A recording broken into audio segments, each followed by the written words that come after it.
આજે જે તમારા માટે ગાડી લઈને આવી ગયા છે ને એ યંગસ્ટર માટેની ફેવરેટ ગાડી છે વરના ફ્રુડિક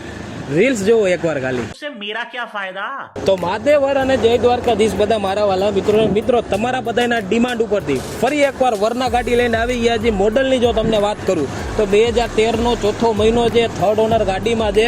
એન્જિન સસ્પેન્શન અને બોડી લાઇન બધું 100% કન્ડિશનમાં છે અને ગાડીની એક્સ્ટ્રા ફેસિલિટીની વાત કરું તો ગાડીમાં વીમો ચાલુ છે પીયુસી ચાલુ છે એન્ડ્રોઈડ ડિસ્પ્લે છે અને રિવર્સ કેમેરા છે આ ગાડીની ભાવની જો તમને વાત કરું તો મિત્રો આ ગાડી માત્ર ને માત્ર આપી દેવાની છે 3,15,000 રૂપિયામાં જો તમે આ ગાડી લેવા માંગતા હોય તો તમે અમારા ઇન્સ્ટાગ્રામ પેજ એટલે કે મોરલીવાળા ઓટો કારની અંદર કોન્ટેક્ટ કરી આ